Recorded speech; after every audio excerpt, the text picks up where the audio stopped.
Advice isn't a set of instructions. It's more like a paint supply store.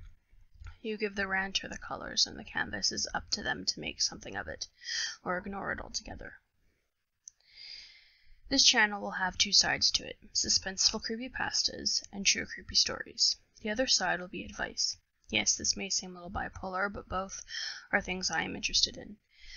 The reason I don't show my face is because this type of YouTube video is not very interactive. There won't be lots of activity going on in the video unless I am face-to-face interviewing someone. This type of video is best enjoyed when played in the background on your computer, or if you would like a radio show.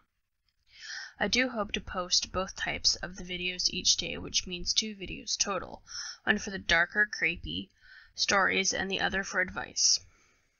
Creepy true stories might be featured a little more than the advice since I need reader feedback for it. I want to start off with sharing how I think advice should work. People have issues and drama. Everyone does. It's best to talk about these issues through another person so you don't end up pulling all your hair out or getting stressed or feeling that you have no one to turn to. Picking someone to talk to your problems about can be hard. There is a certain level of trust that has to fit into the equation. If you talk to that person, are they going to spread all your drama around and make the issue even worse? The next thing people tend to worry about is the ranting part. Sometimes people just need to feel heard. Asking questions along the way for clarification can sometimes help, but more often makes the person forget what they were saying. Writing down your questions is better than interrupting them. Then comes the end of the rant and the long period afterwards. There are 2 kinds of rants. One is the wow, I just feel a lot better just getting that off my chest rant. This is the one that ends in a hug or a pat on the back. If it's really emotional, maybe a junk food feast and a sappy movie. The other kind of rant is the oh my god, what am I going to do rant. This rant ends with the listener trying to give actual advice. If you have listened well enough and had all your questions answered, then you can give them sound advice. The aftermath of the oh my god rant. The listener should check up on the ranter to find out that they are either A, listened to the sound advice and either helped or didn't. If the advice failed, go back to the steps you gave to figure out why it didn't work. B, the person didn't take your advice. This is the step where I usually get stuck with most people because they didn't originally think, they just needed to be heard. They ask for advice and later realize they didn't need it. Rarely do I end up with the assholes, the people who ask you for more advice without even trying to do what you already recommended. There are 2 reasons these people will come back. 1, they weren't listening to anything you said because they hadn't cooled down long enough from their rant. Or 2, they didn't do what you asked, but because it sounded like great advice, they want another ticket. For this type 2 assholes, I only give out 3 tickets for the same issue. If you constantly come to me with issues wanting advice but never taking it, then I tend to move away from you. I am willing to listen to all your issues all day long. So you have a venting board. Most people need human ones for support. But I will step away from you if I feel like our relationship is more take than 2-sided. Most issues can be solved by communication.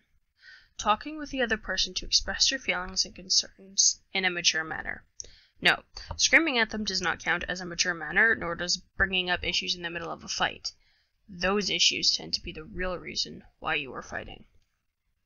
A lot of people, and more to the point, families, have this idea that if you talk about the things that are bothering you, the whole world will end. Telling your parents in a respectable manner that you don't like and list the issues you have is a far better option than freaking out and fighting with them over chores. If you are actually fighting over having to literally do your chores, then wow, just wow. Have empathy. It's very important when giving advice to try your best to walk in either side's shoes, both the ranter and the subjects. The ranter might not be able to see why the subject reacted the way they did. The ranter might be over-emotional. There are times when the ranter is 100% right to be rude and angry. However, most of the time their emotions run away with them. Not because of ginger bullcrap, but because we are all emotional beings. Some of us have an easier time expressing those emotions.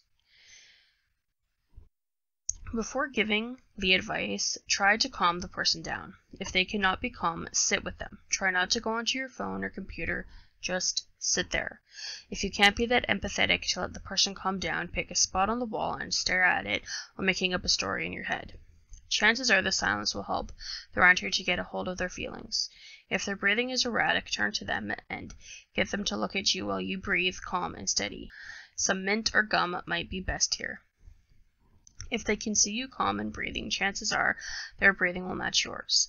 If it still doesn't, after several minutes, you might need to take them to the ER. We're talking like half an hour.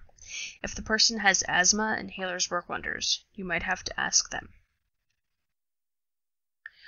Try not to put your own judgments into the advice. If you don't like the person they are ranting about, don't give them bad advice based on that fact, and don't judge them for their issues, whether it be coming out of the closet or their abusive home. Try to support them and take their side, but also try to explain how the other person might have been feeling unless it's invalid.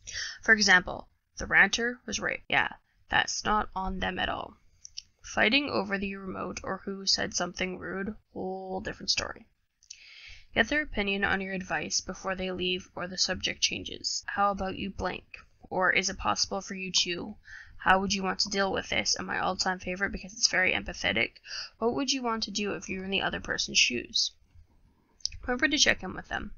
Usually I like to check in after a week. Sometimes they will come back to you and tell you how things are going. If you want to be the shoulder that they lean on, you have to let them know that you care.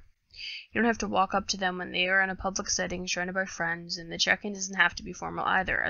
A simple, "How is shit going with you?" tends to get the message across. Caution, only use this exact format if you use the word shit a lot, otherwise the rancher might think you are being passive-aggressive, and they will never talk to you again. I tend to swear a lot, so the shit isn't nearly as harsh. Never promise that your brand of advice is 100% bulletproof. Most advice isn't advice, it's simply a game plan until it is put into action. It's hard to see what will happen. Please note that any advice I give here should be taken with a grain of salt. Everyone's life is a different story, and these are merely generalized tips. Results will vary. I know you can pick any YouTuber to watch, so I just wanted to thank you for picking one of my videos. I hope it helped.